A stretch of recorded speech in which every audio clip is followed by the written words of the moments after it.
प्रभु यीशु मसीह के मधुर और मीठे नाम में आज दिनांक 27 जुलाई दिन बुधवार को हम आप सब अपम के श्रोताओं का हार्दिक स्वागत करते हैं। आज के दिन के लिए जो वचन है वो लिया गया है यूहन्ना की पुस्तक उसका 6वां अध्याय उसका 9वां पद। यहाँ एक लड़का है जिसके पास जौ की 5 रोटी और 2 मछलियां हैं, परंतु इतने लोगों के लिए वे क्या हैं। प्रभु मेरे प्रिय लोगों, इस पद में एक बालक का उल्लेख मिलता है, जबकि बालक के बारे में कोई ज्यादा विवरण हमारे पास उपलब्ध नहीं है। पर एक बात बहुत स्पष्ट है कि वह ईश्वर के प्रेम से भरा हुआ था और प्रभु के लिए कुछ भी करने के लिए तैयार था।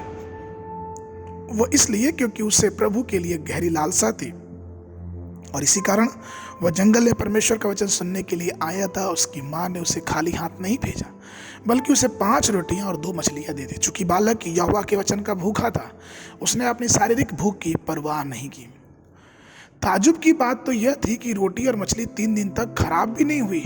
आमतौर पर गर्मी के मौसम में खाने पीने की चीजें जल्दी खराब हो जाती हैं, लेकिन ये रोटियां और मछलियां खराब नहीं हुई। यह भी उल्लेखनीय है और सोचने वाली बात है कि शिष्यों ने बालक से रोटियां और मछलियां मांग भी ली। उन्होंने कभी किसी युवा लड़के से मांगना शर्मनाक नहीं समझा। उन्होंने यह भी नहीं सोचा कि यह बच्चे उसके खुद खाद्य पदार्थों से वंचित हो पाएगा। जिस क्षण शिष्यों ने उससे पूछा कि प्रभु के लिए कुछ है तो दे दो, तो बालक ने खुशी खुशी उन वस्तुओं को दे दिया और अपने इस कार्य से वह तो खाया ही खाया, लेकिन उसके कार्य से 5000 लोगों के पेट भरे और इस तरह से उसने 5000 लोगों को खिलाने के चमत्कार में योगदान दिया और प्रभु के प्रेम को भी प्राप्त किया। जब आप यहोवा को देंगे तभी आप अपने आनंद को पूरा कर पाते हैं। एक कहानी कही जाती है कि एक रेगिस्तान में एक थके हुए यात्री की बात है कि उसे बहुत प्यास लगी और अंत में उसे एक झोपड़ी दिखाई दी और जब झोपड़ी में गया तो उसे हैंडपंप मिला। उसने पंप को संचालित करने की कोशिश की, लेकिन उसमें पानी नहीं था। तब उसे साफ पानी से भरा एक घड़ा दिखाई दिया। जार पर एक नोट चिपका हुआ था जिसमें कहा गया था, यदि आप अधिक पानी पीना चाहते हैं तो कृपया इस जार के पानी का उपयोग करके नल पकड़वा लें और पीने का पानी और स्नान करने का पानी पर्याप्त मिलेगा।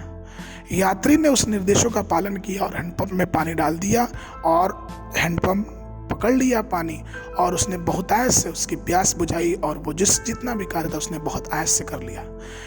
आप और हम कल्पना करें कि अगर वो घड़े पे पानी पीने के लिए स्वार्थी होता और शायद वो अपनी प्यास बुझा के चला जाता, तो शायद ये भी हो सकता है कि उसको भरपूरी से प्राप्ति नहीं होती और उसे भरपूरी की आशीष पाने में वो चूक जाता।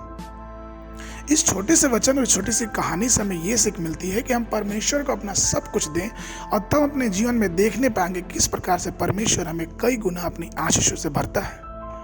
परमेश्वर के प्रिय लोगों, आइए हम परमेश्वर को उदारता से दें और तब अपने प्रेम को हम परमेश्वर के प्रति जाहिर करें और तब ये देखेंगे कि परमेश्वर किस प्रकार से आशीष का देने वाला है।